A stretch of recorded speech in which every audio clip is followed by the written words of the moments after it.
For decades, we've been told that success looks like a big house in the suburbs, a shiny SUV in the driveway, and a closet full of designer clothes. It's the so-called American dream, a dream built not just on hard work, but on spending.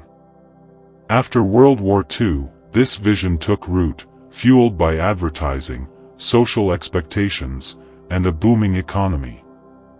Owning more was equated with being more. And millions of people, especially those now between the ages of 55 and 75, bought into it wholeheartedly. This generation grew up chasing the symbols of success. They worked long hours, took out mortgages, and filled their homes with gadgets, furniture, and wardrobes that promised to make life fuller. But what many have discovered, sometimes too late, is that all this accumulation often comes with a quiet emptiness. Statistically, people aged 50 to 65 are among the biggest spenders on non-essential items. Yet studies show that this same age group reports higher levels of loneliness and dissatisfaction. Why? Because the joy we were promised doesn't live in things, it lives in moments, in meaning, and in connection. Take a step back and look around. How many items in your home were bought out of boredom, pressure, or habit? How many things were meant to make you feel enough? And did they? There's a growing realization, sometimes sparked by retirement, an empty nest, or a quiet Sunday afternoon, that we've been sold a version of life that doesn't necessarily deliver happiness. It's not that houses, cars, or clothes are inherently bad. It's that we've been trained to believe they define our worth. But here's the good news: it's never too late to rewrite that story. Letting go of the pressure to consume is not a loss, it's a liberation. When you stop chasing more, you make space for better. Better peace. Better relationships. Better mornings where you wake up not to check your bank account or delivery status, but to check in with yourself. Margaret had everything she was told to want. A 4-bedroom home filled with elegant furniture, kitchen gadgets she barely used, and a wardrobe so packed that many clothes still had the tags on. Her garage held a brand new luxury SUV, sleek, powerful, and fresh off the lot. By all external measures, Margaret was winning at life. But inside, something was missing. The moment that should have felt like triumph sliding into the leather seats of her new car felt strangely hollow. She looked around the pristine interior, expecting excitement, but instead, she felt an ache. A soft, nagging whisper inside, "Is this it?" That feeling, she realized, wasn't new. It had crept in slowly over the years, each time she brought home another item she didn't need. A pair of shoes. A new lamp. Fancy skin care. At first, those things brought a flicker of joy. But it never lasted. And soon, she found herself in a cycle of chasing the next thing, hoping it would fill a growing emotional gap. Margaret's story isn't unique, it's painfully common. Many of us have been conditioned to believe that comfort comes from accumulation. That if we just buy one more thing, the emptiness will go away. But eventually, the house gets full, the credit card bills grow, and we're left wondering why we still feel unfulfilled. For Margaret, that quiet question, "Is this it?" became the beginning of a transformation. She started to notice how her possessions didn't make her feel grounded or content. In fact, they weighed her down. Emotionally and physically. Her wake-up call wasn't dramatic. It wasn't a crisis or a loss. It was the stillness of sitting in that luxury car and realizing she'd been chasing the wrong kind of wealth. And here's the truth: the most valuable things in life can't be bought. Peace of mind. A sense of purpose. The joy of meaningful connection. Margaret began to see that what she was truly hungry for couldn't be delivered in a cardboard box. Her journey towards simplicity didn't start with a grand plan. It started with one uncomfortable moment of honesty. And that moment changed everything. Margaret's turning point led her to something quietly radical, a lifestyle not defined by hustle, status, or accumulation, but by intention. It's called slow living, and it's not about doing less, it's about doing what matters more. In a world obsessed with speed, slow living feels like rebellion. It invites us to step off the treadmill and start walking at our own pace, to stop measuring life by productivity and start experiencing it through presence. For Margaret, this didn't mean selling everything or escaping to a remote cabin, though that sounds lovely. It meant making space. Physically, mentally, emotionally. Slow living is about trading chaos for calm. It's the art of saying no to things that drain you, and yes to the simple rituals that restore you: a quiet morning, a walk in nature, a meal cooked from scratch. It's pausing long enough to ask, what actually adds value to my life? And here's the surprising part: science backs this up. Studies show that living slowly can reduce cortisol, your stress hormone, lower blood pressure, improve sleep, and even boost overall happiness. It's not just a lifestyle, it's medicine for the soul. When we choose to live slowly, we begin to hear our own thoughts again. We reconnect with our senses: the smell of rain, the sound of birdsong, the feeling of warm tea in our hands. Margaret began building her slow life one decision at a time. She unplugged more often.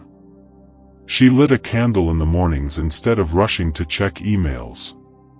She made space for moments that felt like nothing but meant everything. And gradually, she began to feel something unfamiliar: peace.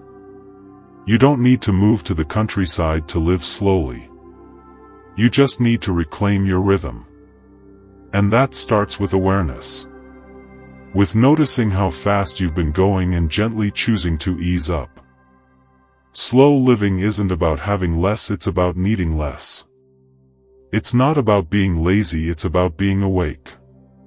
It's asking, with curiosity and courage, what if I stopped running? Because sometimes, the best version of life isn't the one that moves faster, it's the one that lets you feel it more deeply. Margaret didn't always live in clutter and hurry. In fact, some of her clearest, most comforting memories came from a time when life was simpler and slower. She remembers it vividly: a quiet evening on her family's farm in Kansas. The sun had just dipped below the horizon, and the air was thick with the earthy scent of freshly cut grass. Inside their modest home, her mother lit an old oil lamp while her father leaned back in his chair with a worn-out book in hand. Margaret and her siblings gathered close, their feet curled beneath them, listening to the steady rhythm of their father's voice reading aloud. No screens.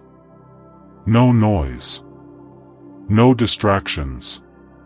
Just the soft creak of the wooden floor, the occasional giggle from her younger brother, and the sense that, in that moment, nothing was missing. There were no flashy gadgets, no designer labels, just presence. Togetherness. Contentment. As she grew older, Margaret rarely thought about those evenings. Life got busier, louder, fuller, or at least it seemed to. There were jobs to manage, errands to run, and sales to chase. But eventually, when the overwhelm caught up with her, her heart drifted back to that Kansas night. She realized something important: she had once felt whole without having much at all. That childhood memory didn't revolve around things, it revolved around connection. And that, she now understood, was the kind of richness she truly craved. Not the wealth of possessions, but the wealth of presence. Of slowing down long enough to notice the moment you're in. It's easy to forget how simple joy used to be. A story by candlelight. The warmth of family close by. The sound of crickets through a cracked open window. These memories aren't just nostalgia, they're reminders. Clues.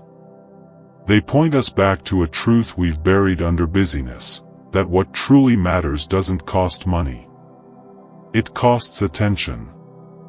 Margaret's journey wasn't about going backward in time. It was about reclaiming what was always hers, a sense of belonging, of peace, of joy in simplicity. Her childhood didn't just shape her past, it illuminated a path forward.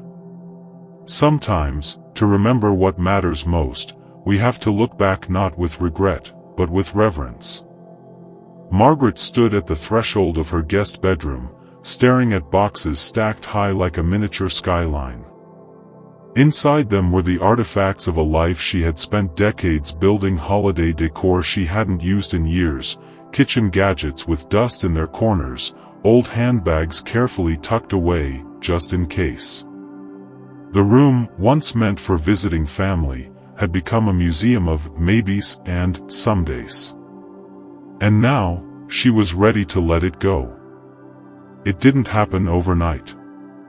This wasn't one of those dramatic, trash bag-fueled purges. No, Margaret's journey into minimalism, into freedom, began with a whisper: what if I don't need all of this to feel whole? The decision to downsize her home had started it. But the act of letting go of her things? That's where the real shift happened. With each drawer she opened, memories rose to the surface. Some joyful. Some painful.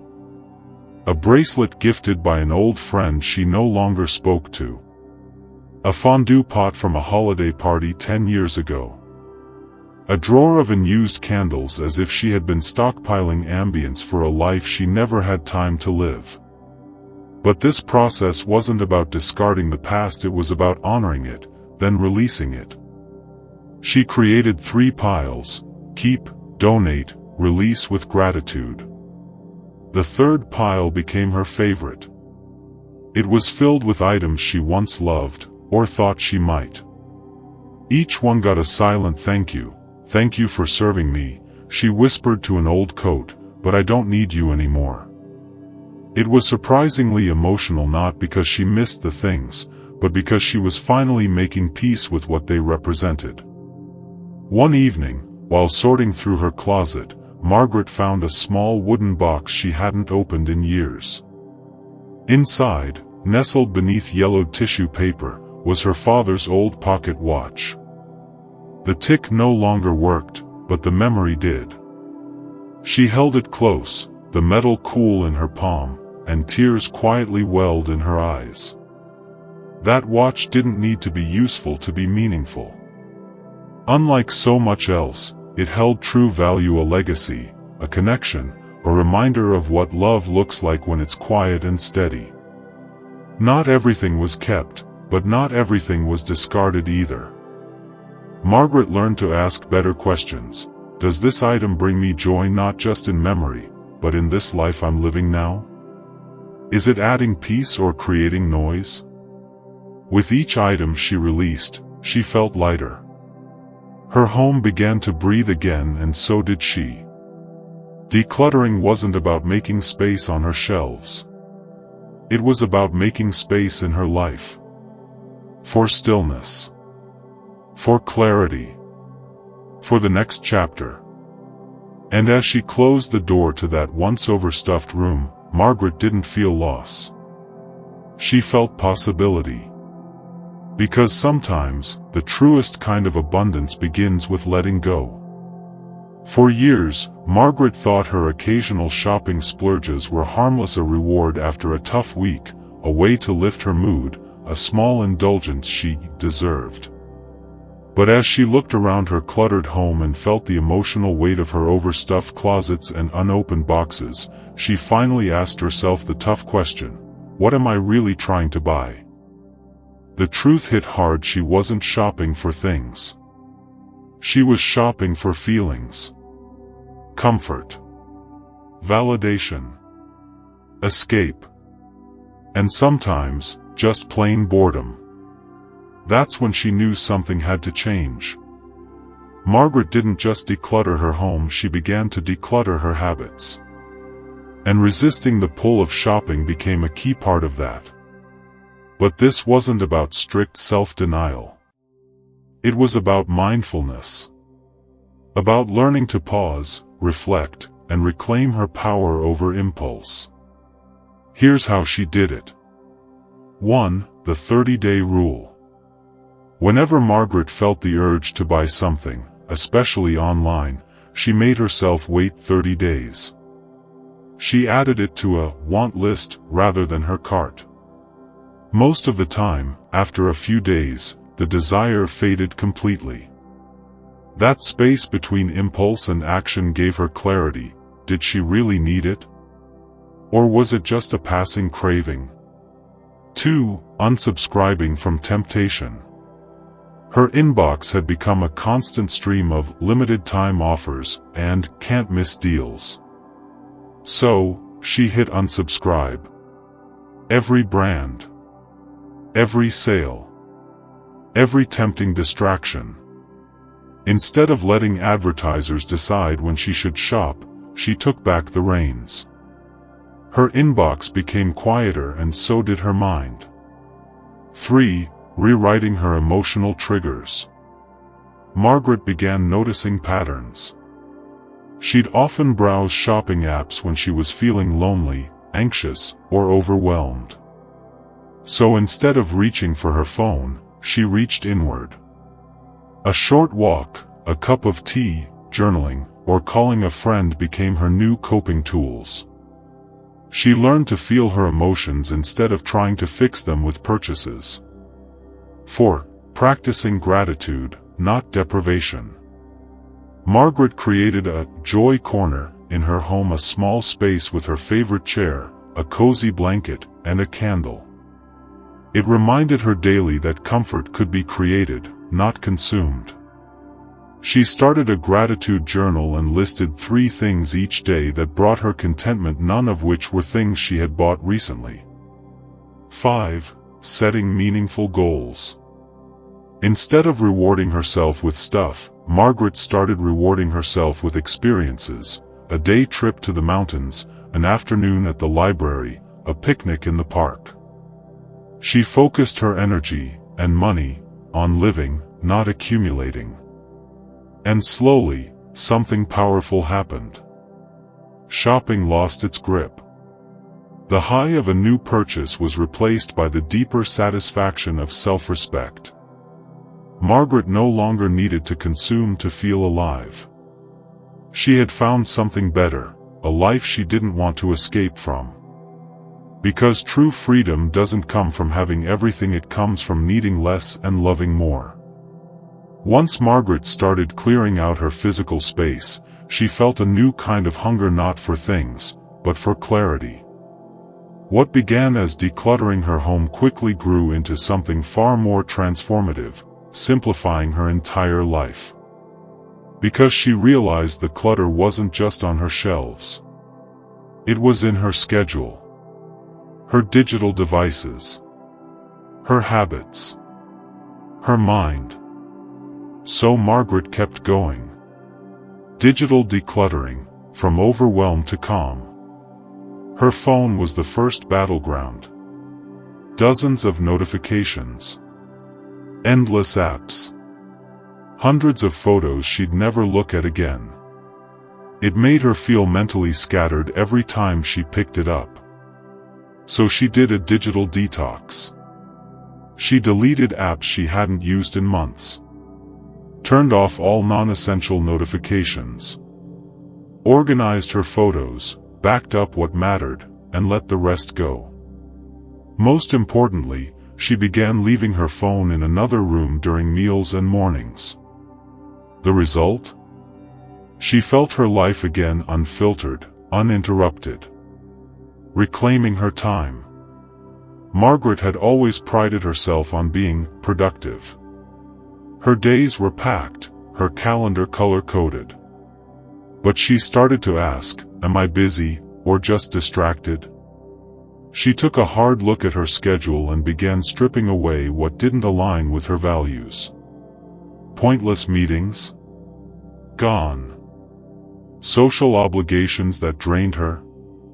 Gently declined. Instead, she created intentional white space moments of rest, reflection, and spontaneity. Mornings became sacred. She stopped waking up to emails and started waking up to quiet. A slow stretch. A cup of tea. No rush. No pressure. Just presence. Streamlining routines and commitments. She realized her daily routines were full of tiny decisions that exhausted her. So she simplified them. She chose a few go-to outfits she loved. Created a meal rotation to avoid nightly dinner stress. Reduced multitasking and started doing one thing at a time and doing it well. Margaret also downsized her commitments. She stopped saying yes out of guilt.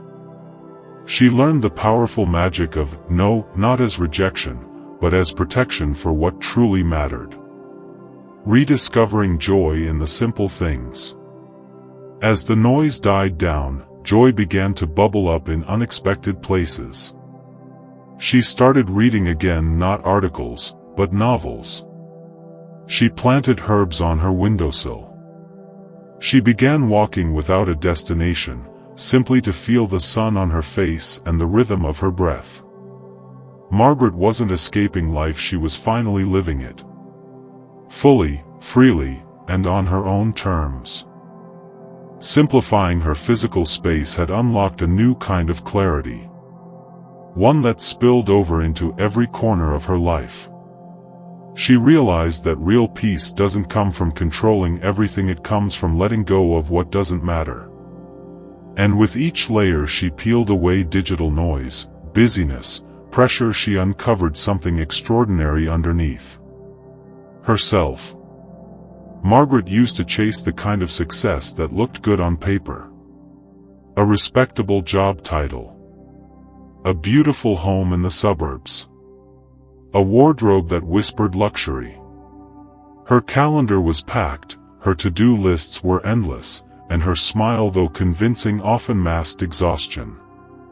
For years, she followed the script she thought she was supposed to. Work hard. Buy more. Climb higher. Smile wider. But somewhere along the way, something shifted. Not with a bang, but with a quiet, persistent whisper. Is this all there is? As she began stripping away the layers of excess, the stuff, the busyness, the distractions, Margaret uncovered a startling truth. The version of success she had spent her life pursuing wasn't hers. It had been inherited. Imposed. Marketed. But not chosen. So she gave herself permission to redefine it. Success, she discovered, wasn't about being impressive. It was about being at peace. Not about constant motion, but meaningful direction. Not how much she had, but how deeply she lived. And that changed everything. Success became walking through her home and feeling calm, not cluttered. Each object she kept was intentional, a photo she cherished, a book that moved her, a chair where she sipped her morning tea. Her space was no longer a storage unit for things, it was a sanctuary for her soul. Success became free evenings with nothing on the agenda but watching the sunset or reading a novel by candlelight. No pressure. No performance. Just the quiet joy of being present. Success became relationships that felt nourishing, not draining. She no longer pursued connections to maintain appearances or out of obligation. She sought authenticity. Conversation that mattered. Laughter that echoed. Love that was real. Success became waking up without dread. No longer tied to a job that robbed her of time and energy, she began pursuing projects that felt aligned. Maybe they didn't pay six figures, but they paid in purpose. Success became trusting herself. Not the trends. Not the influencers. Not the expectations of others. She tuned into her own rhythm and followed her own compass. Margaret realized that life wasn't about collecting milestones. It was about creating moments, the kind that don't always get posted, but always get felt.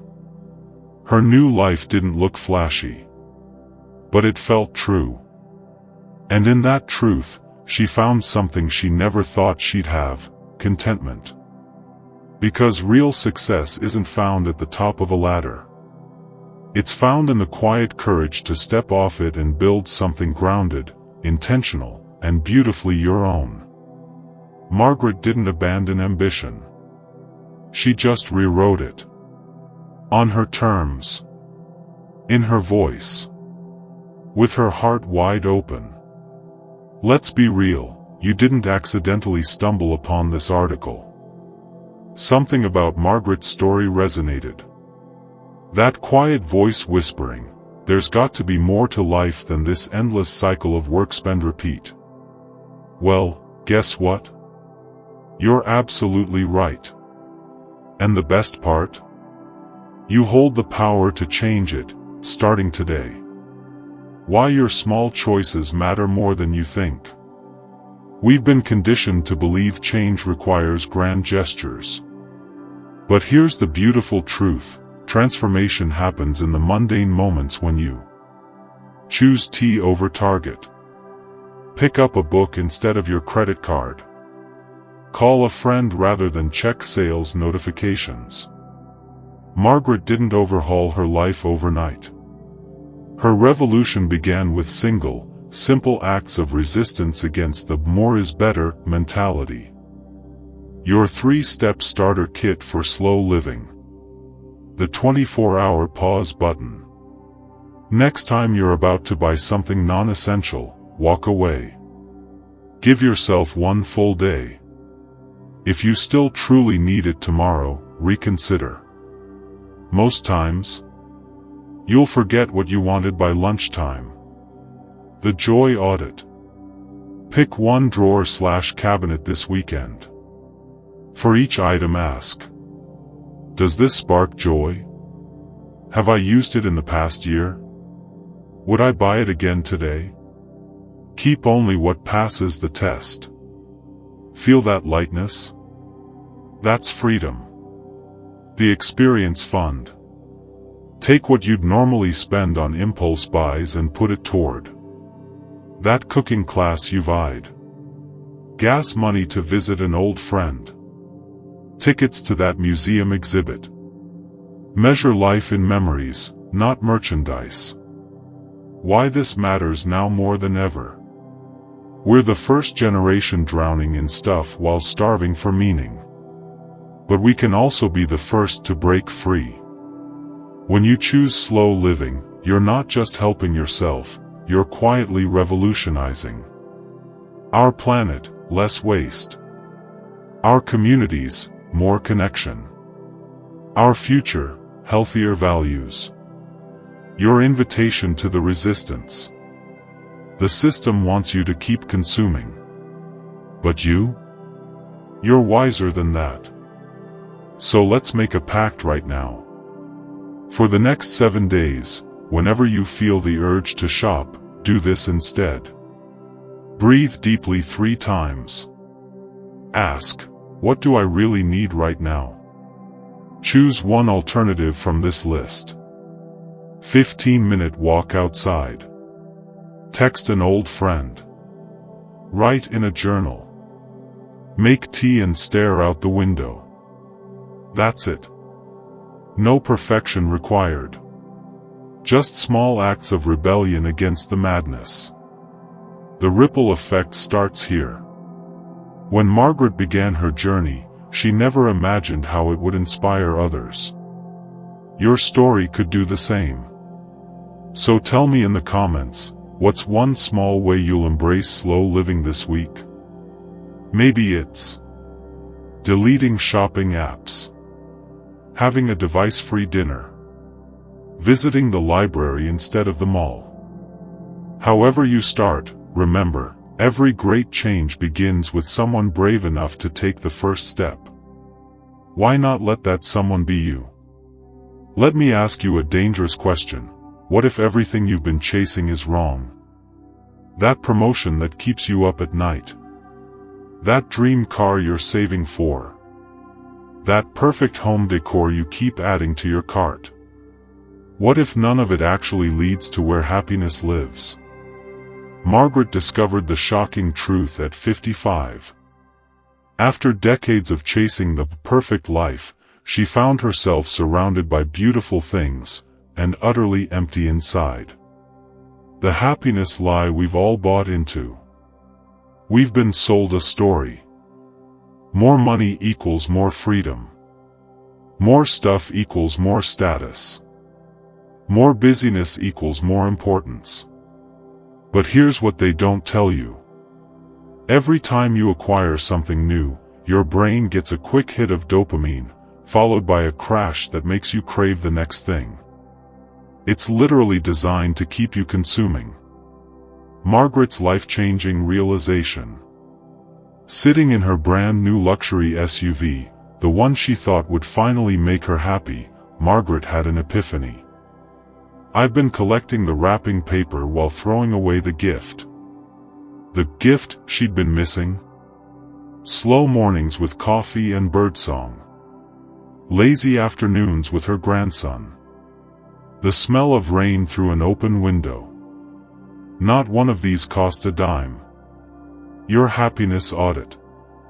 Try this today. Look around your home, how many untouched purchases gather dust? Check your calendar, how many events leave you drained rather than fulfilled? Check your bank statement, how much are you spending to fill emotional voids? The results might surprise you. The slow living prescription.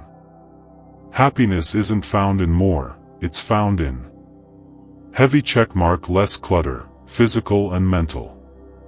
Heavy checkmark slower rhythms, notice the seasons changing. Heavy checkmark deeper connections, real conversations. Margaret's story proves it's never too late. At 55, she downsized her home by 60%. Cut her spending by 40%. Increased her joy by about 1,000%. Your turn. The revolution starts with one rebellious act. Leave something in your online cart. Spend lunch outside instead of shopping. Call a friend instead of scrolling. True wealth isn't measured by what you own, but by what owns you. So tell me, what's one thing you'll say no to today so you can say yes to real living? Drop a seedling below if you're ready to grow into your truest, happiest self. Remember, the best things in life aren't things. And the clock is ticking, but not in the way you think.